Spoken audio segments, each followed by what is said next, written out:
Hi, everyone. Thank you for joining us today for the Building Trust in Teams, the Key to Team Effectiveness webinar. My name is Terry Lipson, and I am the Southeast Regional Consultant at the Myers-Briggs Company. I also have on the line Caitlin from the Myers-Briggs Company marketing team, and Caitlin will be assisting us with the questions box feature during the webinar today.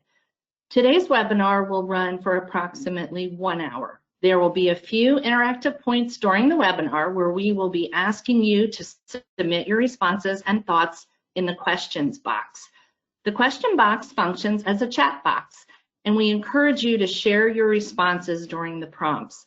Also, please feel free to submit any questions you might have during the webinar using the questions box feature as well.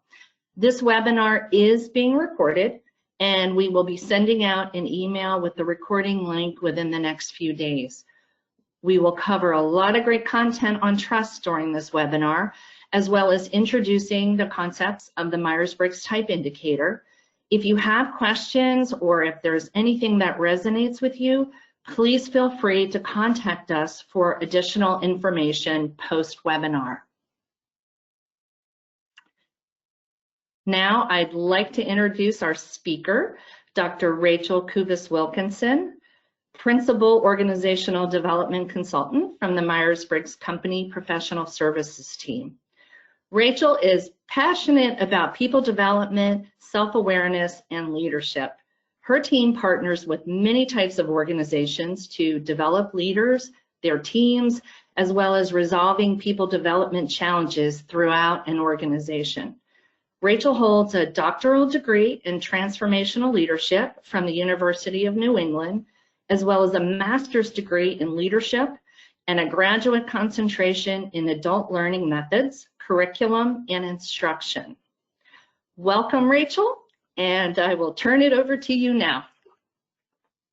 Wonderful. Thank you, Terry, and thank you, Caitlin. Thanks, everybody, for joining us for this webinar. I feel like I'm super excited to talk to you guys about this topic of trust right now. I think it's super relevant, and I'm hoping that you are going to walk away with something of value, even if you've been talking about trust and working on trust on your team for decades. So to kind of give you a roadmap of what we're going to actually cover, we're really going to look at kind of 4 areas. First, we're going to look at some of the key benefits of high trust organizations, meaning those organizations that are trust-based workplaces and what kinds of benefits they enjoy. Then we're going to look a little bit about models of team effectiveness and kind of what does trust even have to do with team effectiveness. Then we're going to get super practical, and you're actually going to pick a team that you support, manage, or work on, and we're going to actually go through an activity and exercise around spotting a lack of trust in teams. And then we're going to round out the presentation with just a few building trust tips, recognizing that there's really so many places we could go, but I'm really trying to give you kind of the most effective sort of learnings that I can give you from the clients that I've been able to work with thus far. So with that, let's kind of get started. Really, really big picture. It's important to understand why trust is important, and why is that? And it's because right now, organizationally, and even me personally, I'm sure you're feeling this way too. You're kind of overburdened at times with so many different things that an organization is expected to do, so many ways it's expected to operate, to pour into employee development, to make sure it's operating effectively. And oftentimes, in order to work on something like trust in earnest, there has to be such a tremendous level of investment that you really need to know why you're doing it. You need to know the ROI, and that ROI has to be significant. Sometimes it has to be something you can point back to of what you achieved, and other times you've got to use it to build a case internally within your organization or as a consultant to that organization for why you even want to work on trust. And so let's look a little bit about why trust has become this sort of new bottom line metric. So simply put, trust is a really big deal, and I think it's for good reason. And that's because an increasing amount of research is showing that there's tremendous benefits enjoyed by organizations that have high trust versus those with low trust. Now, give me your thoughts on this. So let's kick off the interactive part very, very quickly and very early on. What do you think are some of the benefits that are enjoyed by high trust organizations in comparison or in contrast to organizations with lower trust? There's certainly quantitative benefits, there's qualitative benefits, but what do you think are some of those benefits? Go ahead and type your thoughts into that question section, and we're going to just kind of pause for a second and start to see, Caitlin, what kinds of things are you seeing? Hopefully people are starting to chime in already. Yeah, they are. Speed and decision making, a lot of retaining staff and lower turnover, as well as having more engaged teams and having the ability to have real conversations about what's going on. Integrity, feelings of empowerment, and ability to sort of tackle new ideas quickly. I love it. I love it. I think I also saw one come through that said ability to retain the best talent. I mean, isn't that critical? You've received the best talent, you were able to recruit them, but how do you actually retain them? So let's take a look a little bit at some qualitative aspects of the benefits enjoyed by high trust organizations. So take a look at these very impressive statistics around employees in your organization having greater life satisfaction, less burnout, and less stress. During a time like this, I can't imagine anything more important than for us to make sure that stress doesn't get the best of us, right? That we're able to be resilient, that we're able to bounce back, that we're able to bring our true and best selves every day to work. And trust has a lot to do with that. There's even a little bit more in terms of employee well-being. I hear a lot of partners coming to us that say, how do we increase employee engagement? How do we bring our best selves to work? How do we bring more energy and motivation? Take a look at how much trust matters in high trust organizations, that folks even bring more into their work and there's more employee engagement. So there's a lot of employee well-being benefits. In addition to that, there's also a lot of quantitative benefits, sort of those bottom line metrics that you can begin to build a case for to work on trust internally in your organization. So there's actually higher productivity, there's fewer sick days that are taken by employees, and lower employee turnover. So those of you who said, retaining top talent, absolutely. This is so important in terms of what you can actually attain with those high trust organizations.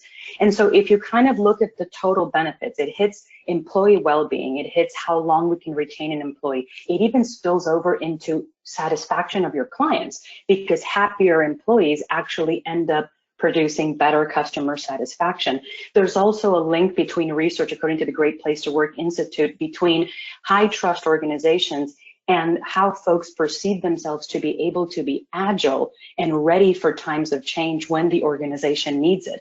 I mean, think of the power of that right now in this tremendous time of change, and realize that high trust organizations, employees are having a greater response, a greater agility to change in those high trust organizations than compared to the lower trust ones. So let's pause here another moment, and let me just ask you one question. If there was one high trust benefit that you could improve in your organization in 2020, what would it be? Just one benefit. Go ahead and use that question pane once again, and we'll give you a little bit of a moment to do that. And let's see what folks say. Caitlin, let me know what you're seeing. Yeah, so I see a lot of agility and a lot of innovation, as well as employee well-being and turnover. Those are probably the top four. Okay, awesome. So a quick note about agility, since a lot of you mentioned that, we did publish a webinar back in December that you can go to our webinars page.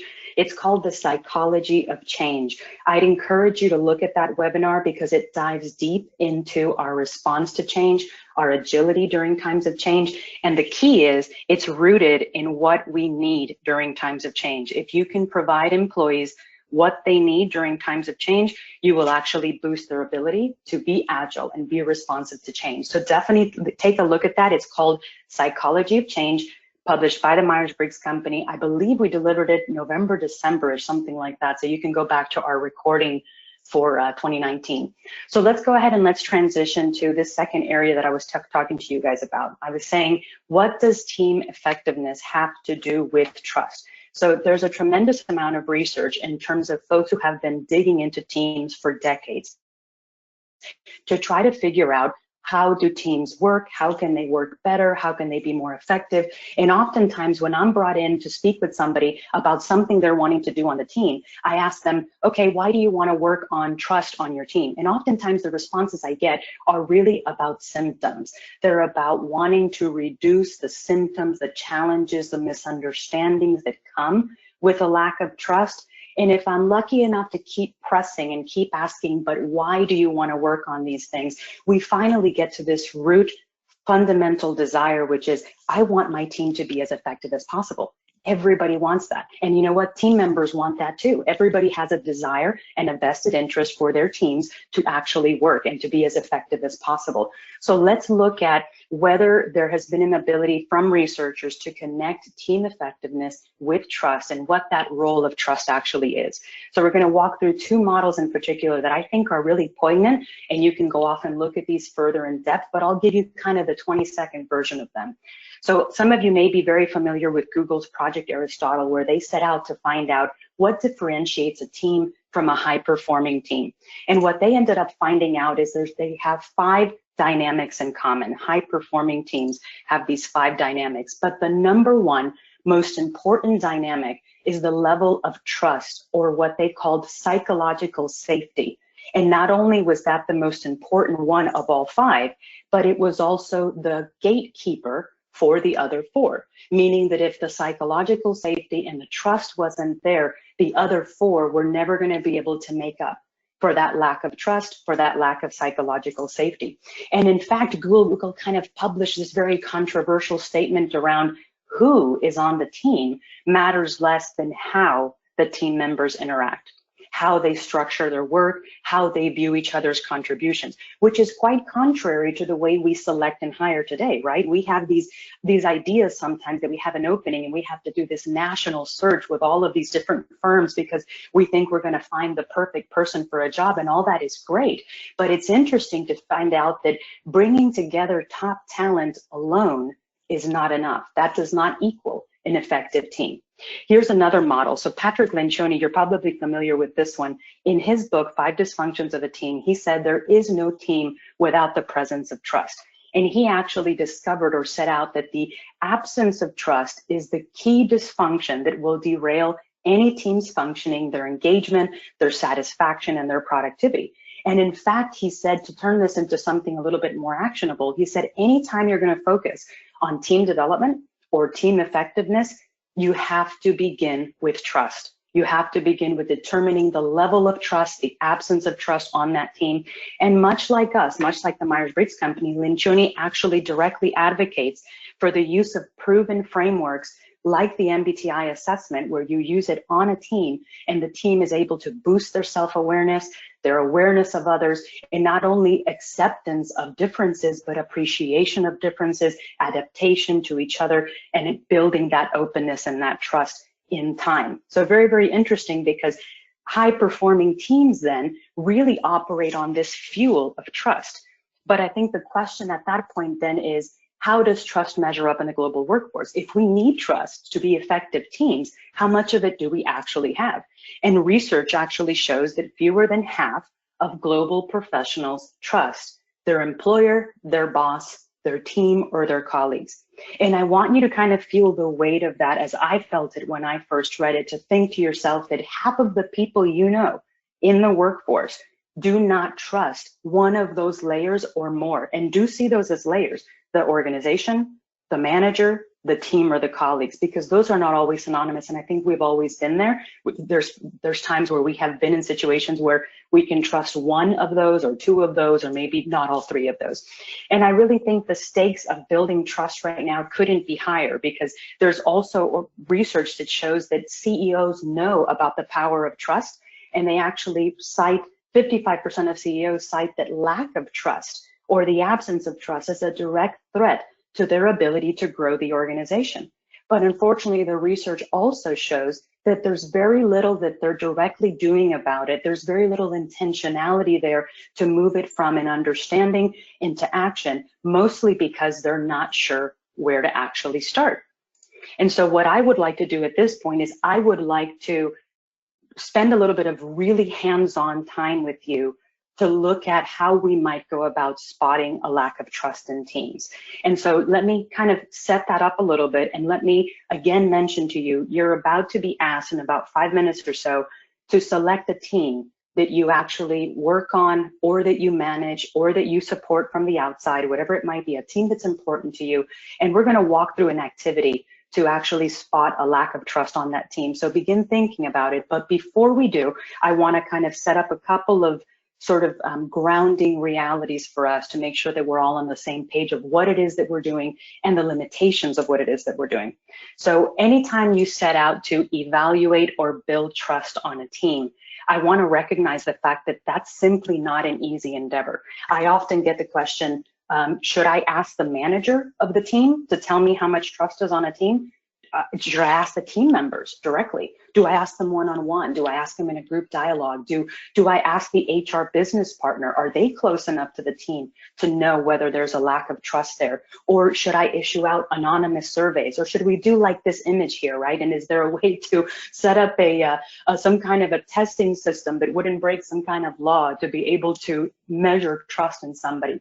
And, my response has always been that, at times, I come in and I work with somebody, or somebody on my team works with a team, and we quickly realize that though we want to get in there and start working directly on trust in earnest, we oftentimes can't do that without building a case for it. And oftentimes we have to do a little bit of groundwork and a little bit of pre-work to be able to start denoting or demonstrating that there is a residual or an observable lack of trust. Build that case for it, and then be able to work on it. So there's something to be said about being able to spot a lack of trust before you can even move into validating that with the manager, with the team members, with the HR business partner, et cetera. And then there's times where it's just appropriate to start with something that's a little bit less invasive, because maybe the team is completely brand new to each other, and the manager's not even sure how much they trust each other. Or maybe it's a team that has long suffered from some significant and chronic negative relationships, and opening up a big team meeting by just saying, hey guys, do you trust each other, is probably not going to go very well. So then there's other times where I've seen this, teams have been working together for so long that there are actually issues rooted in a lack of trust present on the team, but they're unaware of them. It's not present in their mind. They don't wake up in the morning and say, I'm about to go work on a team that I don't trust. It's become so habitual and so characteristic of the team that oftentimes it's got to be observed, and it has to be reflected back to the team. So what I'm going to do in just a moment is I'm going to suggest to you that a simple way to start looking at trust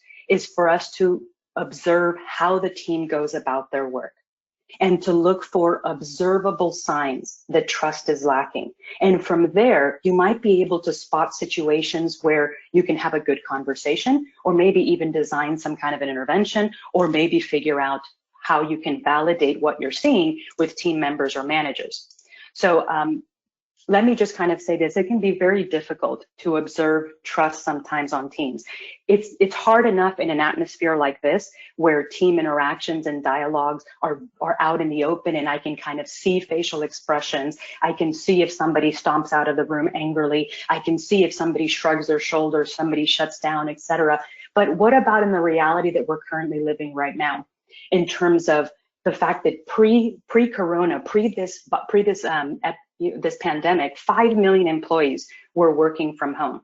But right now, according to the Bureau of Labor Statistics, that's up to approximately 71 million. So it truly is the new norm. And if you missed our webinar from 2 or 3 weeks ago on the criticality of communication in virtual teams, if you're working on a virtual team, if you manage one, if you support one, you're going to want to catch that, because it goes specifically into this idea of how does communication change on virtual teams. But think about that number of 71 million of us are now working from home. And my question to you is if you are actually needing to observe the way a team works, what do you think? Is it easier or harder to spot a lack of trust in a virtual teamwork setting? And I'd like to create that as a poll so that we can all see what we're thinking. We can all kind of share with each other our thoughts. So as the poll comes up for you, please go ahead and respond as soon as you can so that we can publish the results for folks.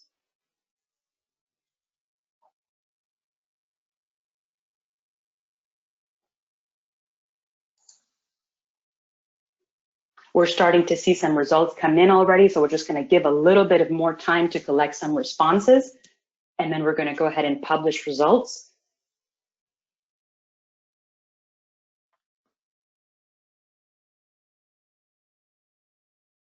Caitlin, what are you seeing there? So it looks like it's 10% said easier, about 19% said it's about the same, and 71% said it's harder to spot lack of trust.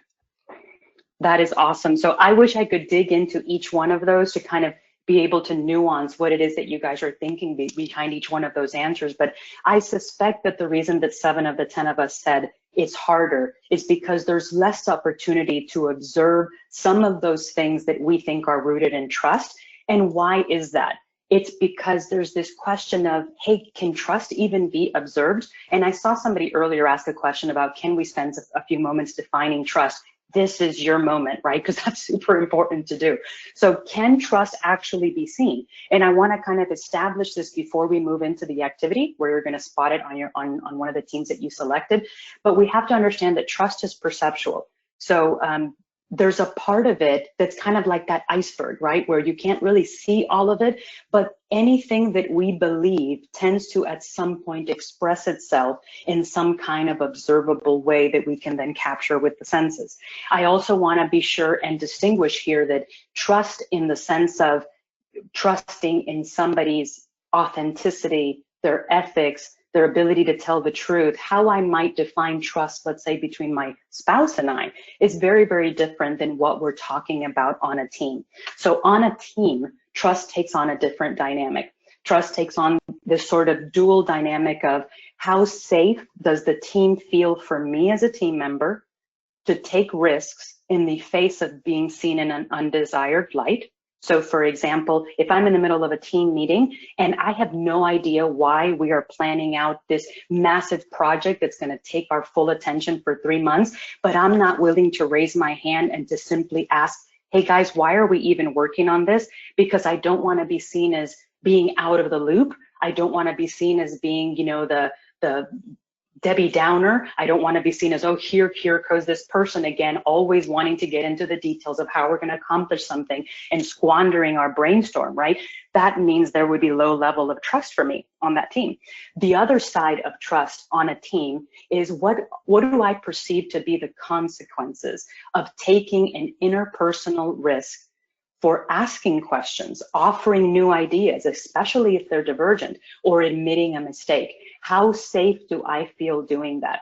And the lower both of those are, the less you will see those behaviors on teams. So when team managers come to me and say, I want folks to be proactive, resolve problems, go to each other, go beyond their silos, stop thinking about just their division. I want them that if they see that the train is about to run off the tracks, to come up and, you know, and tell us.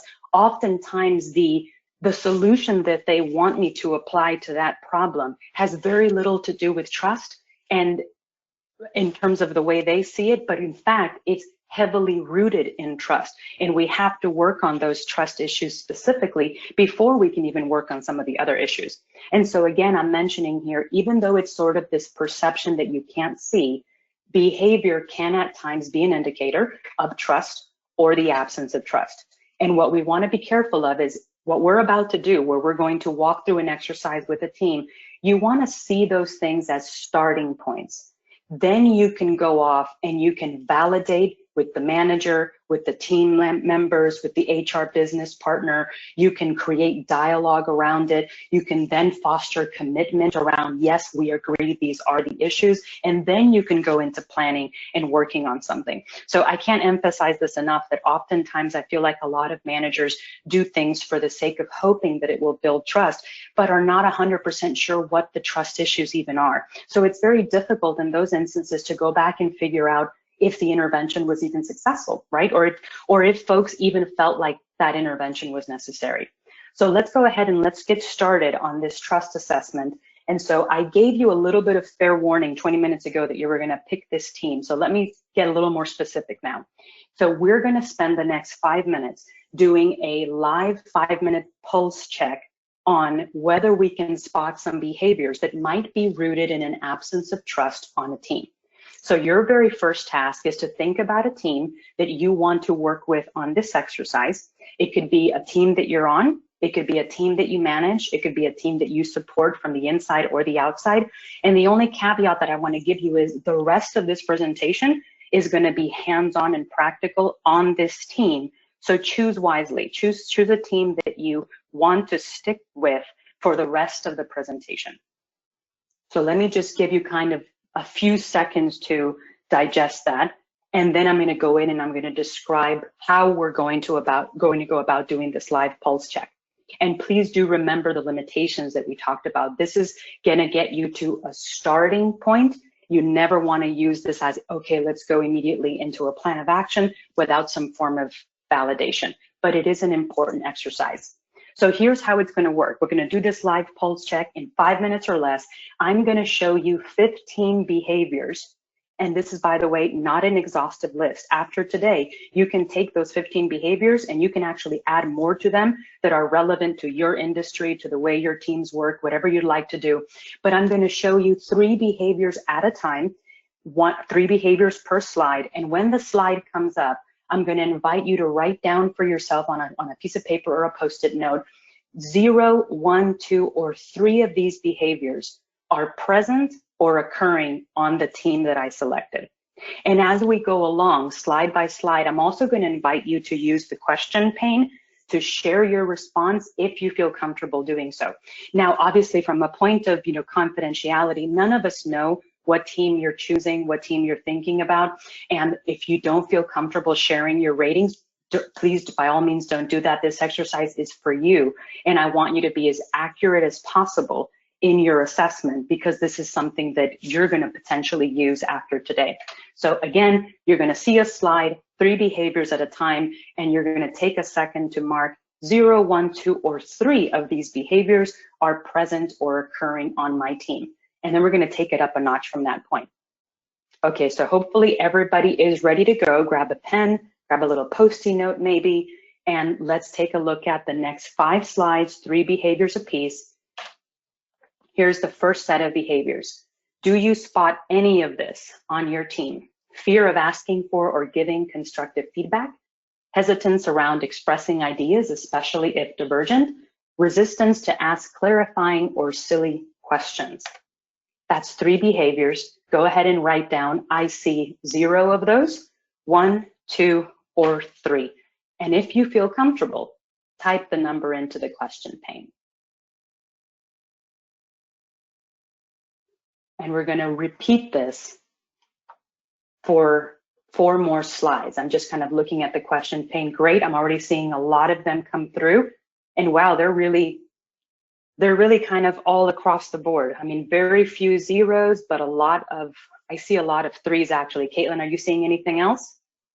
Yeah, mostly 3s and a couple of 2s sprinkled in there. Okay, awesome. Awesome. So let's take a look at the next slide. The team has poor visibility into project priorities or progress. Team members are reticent to assume responsibility for tasks or problems.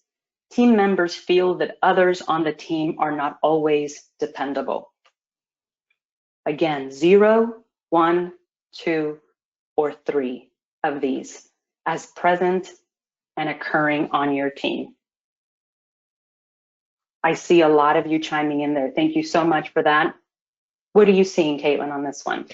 On this one, it seems like there's less 3s than the first one, a lot more 2s and 1s. Okay. All right, that's good.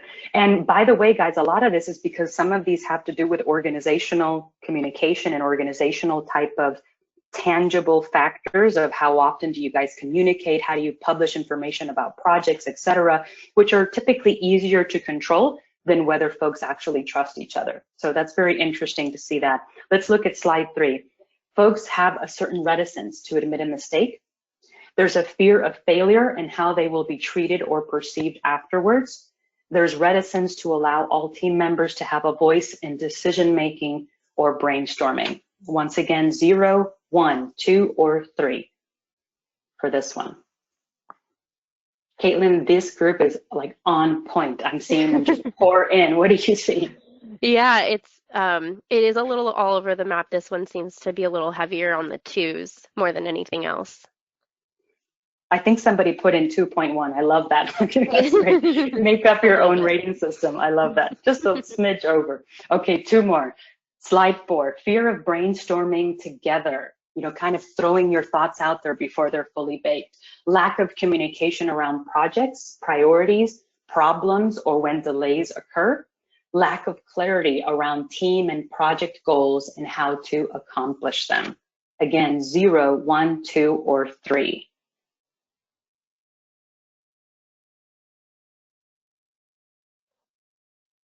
Caitlin, what are you seeing? We did get a 2.5. I'm seeing a lot more ones and zeros for this one. Ones and zeros. Okay, that's great. And again, guys, remember this one is heavily organizational. It's heavily about tangible organizational layer of communicating, publishing where projects are, where things are. So it's very interesting because I tend to see that when I go in and I evaluate teams, the stuff that the organization can kind of put out there in terms of information, in terms of projects, the stuff that needs to be out there to get work done tends to be what we focus on. And we sort of don't focus so much on the intangible stuff, which is very, very interesting. Okay, last one. So team members feel that they don't have autonomy and ownership over their work. Team members feel their perspective is not understood, considered, or integrated, or individuals lack understanding as to the responsibilities and the contributions of other team members beyond themselves. Last one, 0, 1, 2, or 3.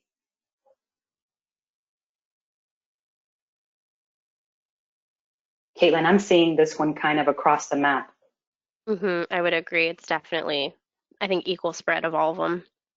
Quite a few kind of like splits, 1s and 3s on this one, but a lot of you engaging, and I appreciate that we're following along together and we're sort of tracking. So here's what I'd like you to do. These were the 15 behaviors that we just looked at. Can you take a moment and go back to your scribblies and add up the total behaviors that you identified as occurring or being present on your team? And again, if you're comfortable sharing that number, go ahead and chat it in right now. So obviously the lowest could be 0, the highest could be 15, and I'm starting to see those 0.5s starting to come in as well. What are you seeing, Caitlin?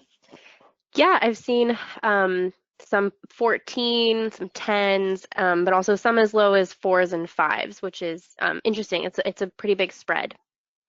I see that. We just got kind of a stream too of a lot of 8 to 11 to 12. So, so the next slide, this is kind of my anecdotal. So I want you to hear me when I say that. It's Rachel's anecdotal interpretation scale.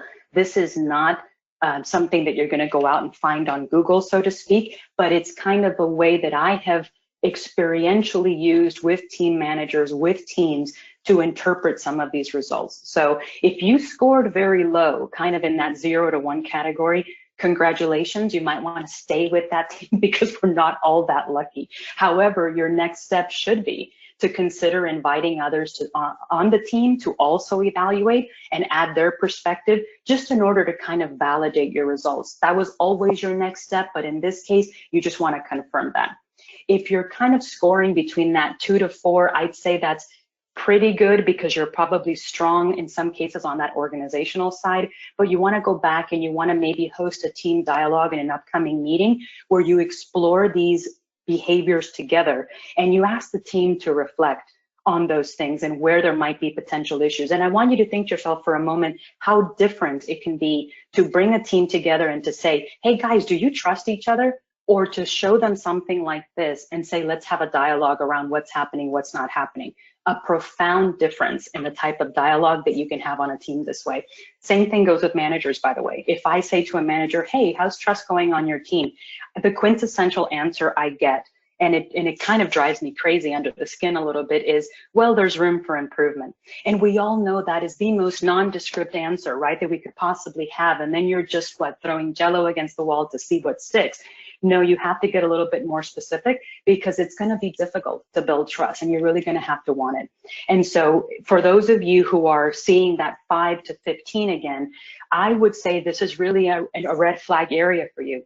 If you have any kind of voice on that team, if you manage that team, if you support the team from the outside, now would be the time to begin to create an action plan for how you're going to go about generating buy-in to start working on trust. And again, you've got to walk people through that sort of, that sort of understanding of why trust is important, what's happening on the team. And again, remember that there are teams that have been working together for decades where these behaviors are so rooted and so ingrained, they may not even realize on a cognitive level, on a sort of conscious level, that they are rooted in trust, but you're going to help them get there, right? You're going to help them do that.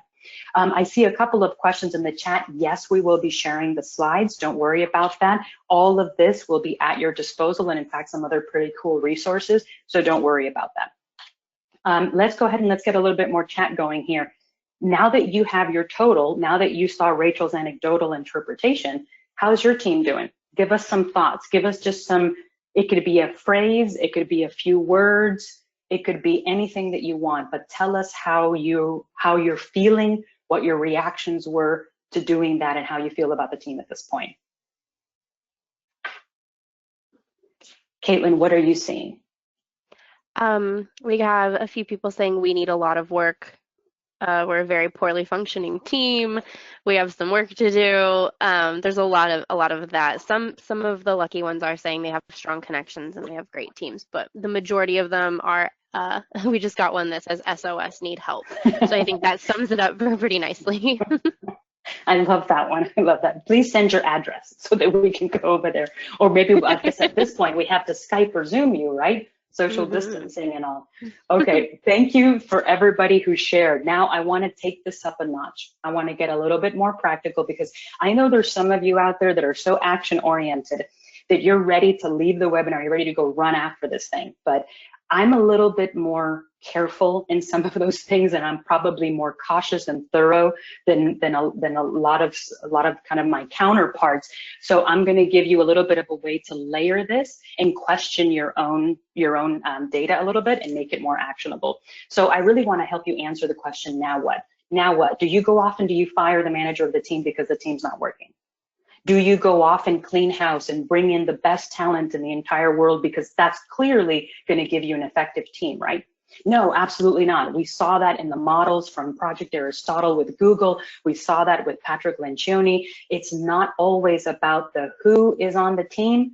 It's specifically about the how and how they perceive each other. I see a chat that came in, about ENTJs, we get after it. I know you do. My supervisor is an ENTJ, my sister is an ENTJ, and my mother is an ENTJ. I so know that I had to kind of put that plug in there to say, I know you're ready to run after and get it, but let's do a little bit more digging first. So let's get a little bit more actionable. Here's what you did. You just completed the first 2 steps in this sort of initial way to evaluate building team trust. You picked a team that you were on, that you managed or you supported, and you also looked at these behaviors in kind of a binary way of, do I see it? Do I not see it? And then I invited you to go off and figure out if other people see it, right? But there's actually more steps that you can do. So you can actually go back to the 15 behaviors and you can say, you can tell yourself, not only are they occurring, but you can also say, how often are they occurring? Now, why is this important? It's important because I don't ever want you to run off and start creating actions on a team because of that one episodic rarity where everybody was stressed out and we just went through a merger and the team, began to withdraw from each other and you started to see trust kind of temporarily break down, but it actually bounced back. You never want to take action on something that's only happened once. But what you do want to take action on is you want to take action on the things at a team level that are recurring, and you definitely want to take action on the things that would almost even describe the team. They're so characteristic of the team that it's an accurate way to describe them.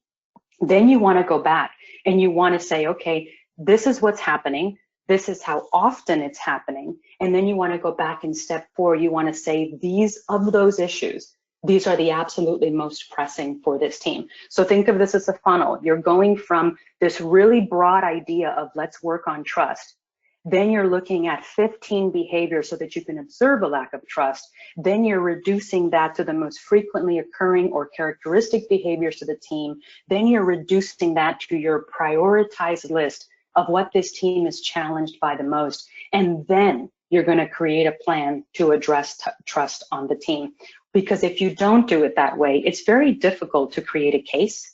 It's very difficult to get buy-in and engagement, and it's very difficult to go back and say what you solved for when we don't actually know what the intentionality was behind that. So if you're thinking to yourself, oh my gosh, I'm going to wait for these slides because I'm going to follow these steps, or I wish there was more on these steps, we actually have something for you. We have a resource, an evaluating team trust guide that we built for just this time, for just this webinar, and you're going to get it automatically. You don't need to email us. You're going to get it when you get the recording and the slides and this guide. And this guide is going to be a PDF. You can print it out. You can have as many of these as you need for all of the teams that you work on, all of the teams that you manage, and it's going to walk you through these steps.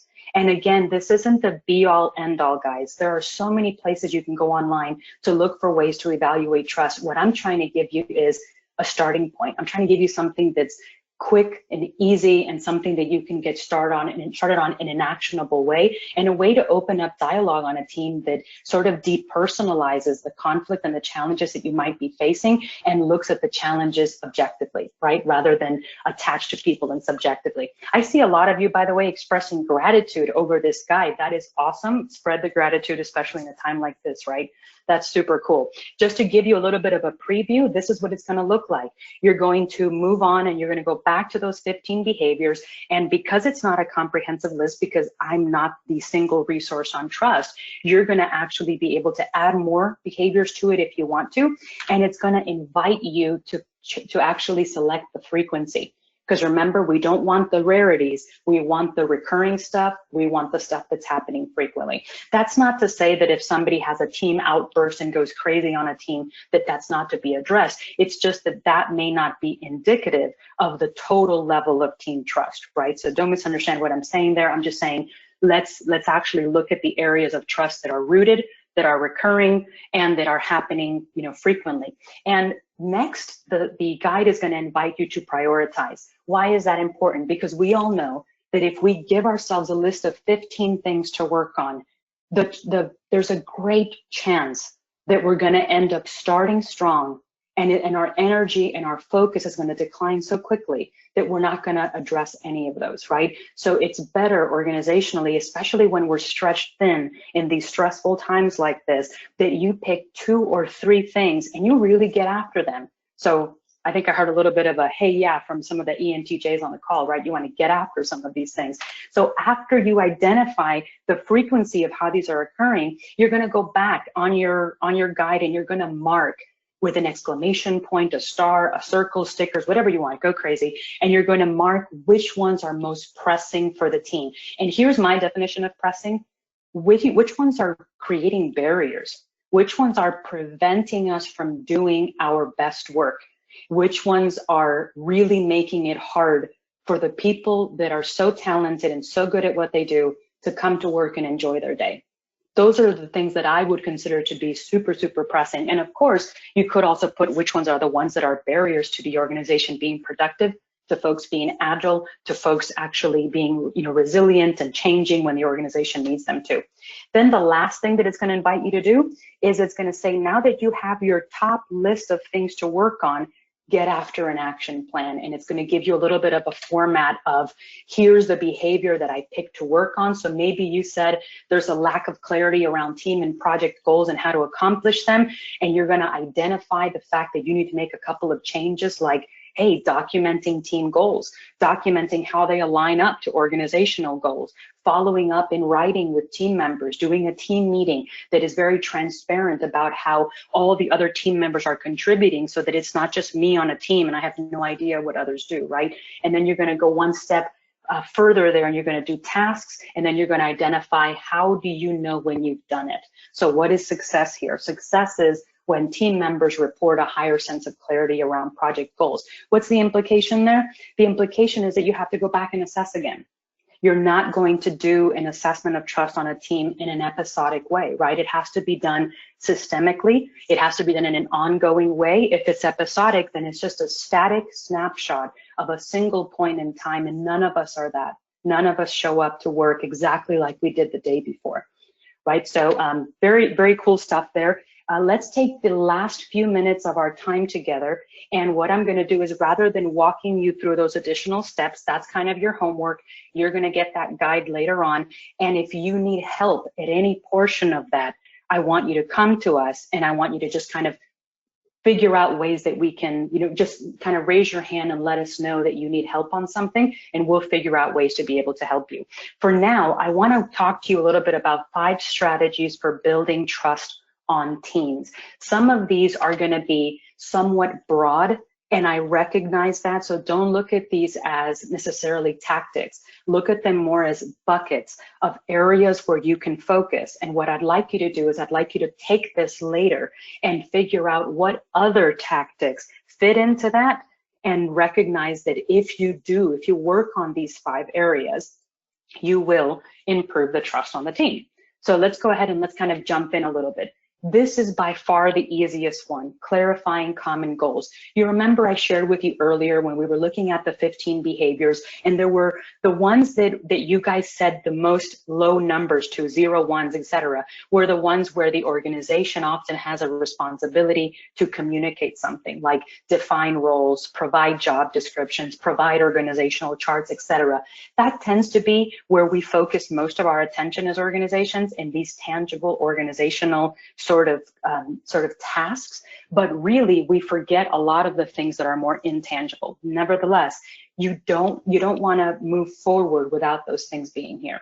And so some of the trip ups that I still kind of see, even if you have org charts, even if you have job descriptions, I often see goals that are either not challenging or they're not achievable.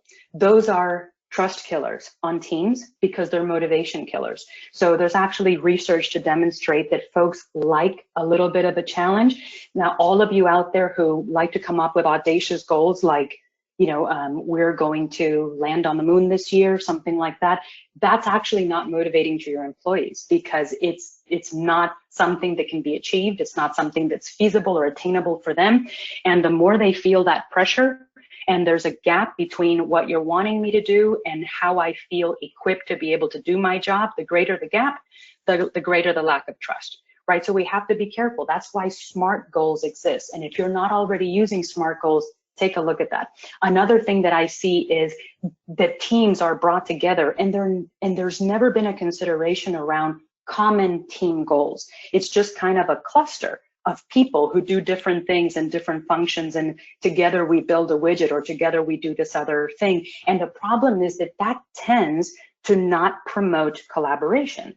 And oftentimes I come to an organization, we end up finding that the goals are actually competing, and it creates competition among team members. So you want to watch out for that, and you want to make sure and establish, once those goals are common, once there's an understanding of meaning and purpose as a team, you want responsibilities to be clear.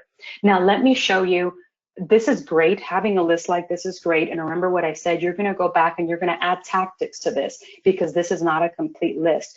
But how might you do that? How might you take this and get actionable? How might you #ENTJ it, right, and get at it? Here are some ways that you can do it. There are some very simple frameworks that you can use. So if you're a team manager and you want to assess your own sort of clarifying common goals area, use something like the quintessential stop, start, continue. What are you doing in this area for the team that you should stop doing because it's not promoting clarity and confidence and predictability and trust? What are the things you should start doing? What are the things that you should continue doing? Why? Because we also want to recognize successes. We want to recognize things that are going well. Here's another framework. What are we doing in this area? Let's just understand what we're doing, because it could be that we're doing 30 things, and when we get to what is working well, there's only 5 things, and we don't really want that, right? We want to be able to have strategic work that we're doing that actually leads to some level of improvement. And then finally, what do we actually need to improve? And then here's kind of my own personal favorite. This is, again, the Rachel anecdotal one. What do we want to improve? What are we going to do differently? And how will we know when it is done? This is another one that you can take and you can just say, okay, when it comes to clarifying common goals, pick one of these frameworks, and you could be the team manager and you could go through it. You could do it as a team dialogue. You could do it as a team manager with your HR business partner. You could do it with an external consultant like myself. There's just many, many ways that you can do it. But the idea is, don't just look at the list, make the list actionable and relevant and poignant specifically to you. Let's look at the other 4 strategies, and I'll remind you of those frameworks. So this one, enable best work. This is all about, now that it's organizationally clear what the team does, give folks as much autonomy and personal choice in their work as you can possibly give them, because that actually leads to motivation. Folks need to feel that they are connected, that what they do is connected to the organization, connected to the team.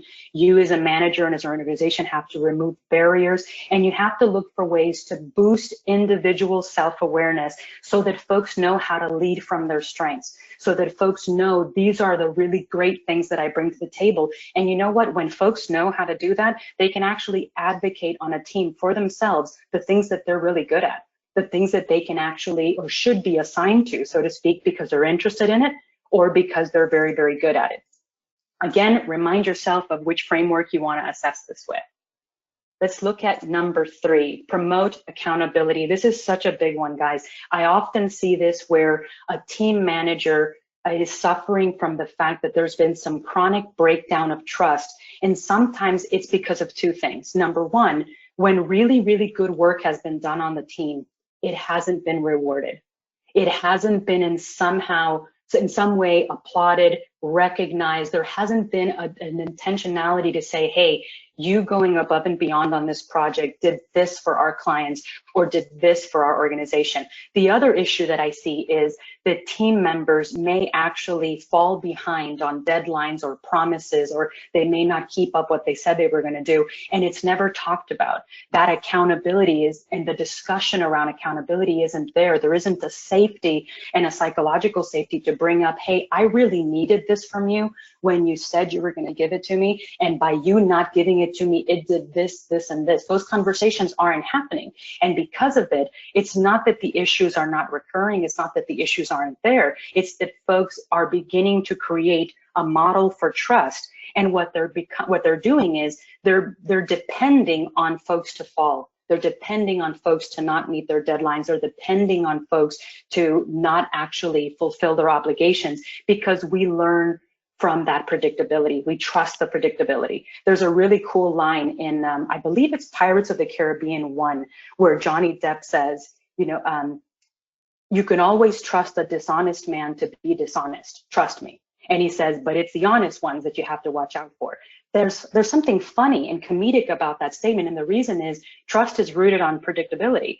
If you are predictably not going to meet deadlines, and that's never going to be addressed, those are significant issues on a team, right? Because we need predictability from each other as team members, and the number 1 person to facilitate that is the manager.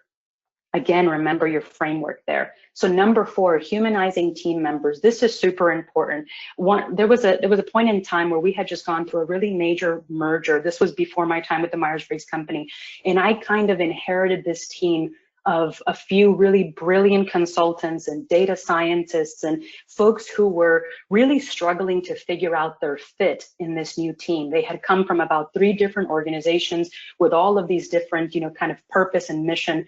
And one of the things that I quickly realized, and I actually utilized the MBTI for this, is I quickly realized that I had a lot of folks on the team for whom feeling like they were perceived as competent was important. That was very important to them. So I actually showcased their individual contributions and gave them an opportunity at every team meeting to talk about what they were doing, to show off a project from start to finish. And that really created a lot of openness on the team. And you really want to focus in humanizing team members in terms of, don't just get together and go to a ball game. Figure out ways to turn team diversity into team chemistry. And so how might you actually go about doing that? Well, pretend that this is a team right here. This is a team of 5 people. And I just want you to see just personality diversity that can exist on a team. We can have TJ folks who come across as being confident and consistent and taking clear positions and decisive actions, and they want to structure and achieve goals. And then you can have folks with an FJ preference who are driven by value-based commitment. They involve others. They're loyal to people and to values. They want to look for consensus among the team.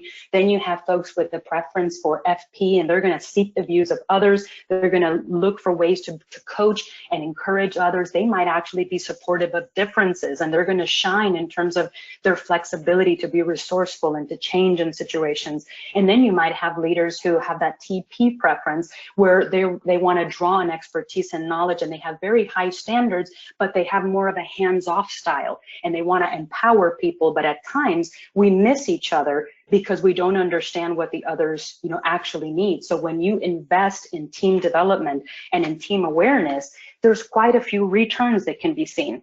We see clients say that trust is improved considerably because folks understand each other better.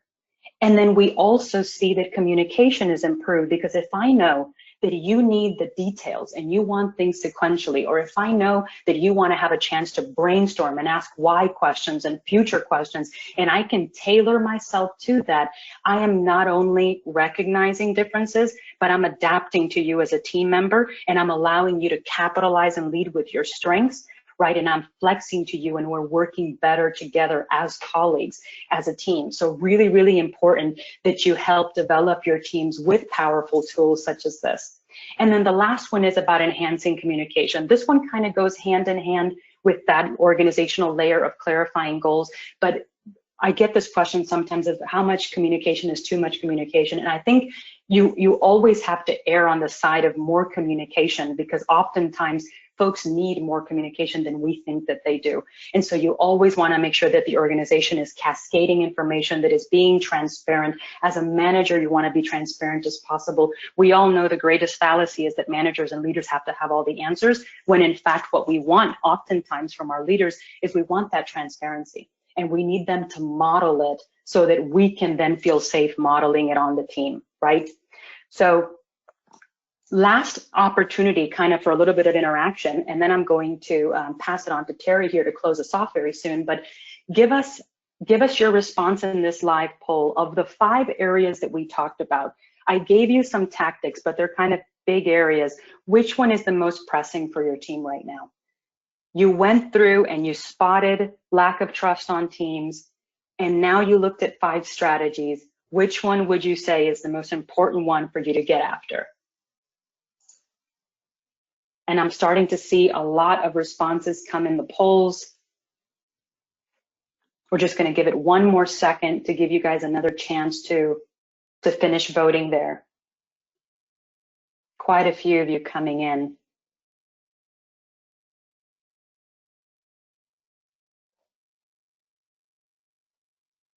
What are you seeing there, Caitlin? All right, so clarify common goals and enable best work are tied at 17%. Promoting accountability is a 21%.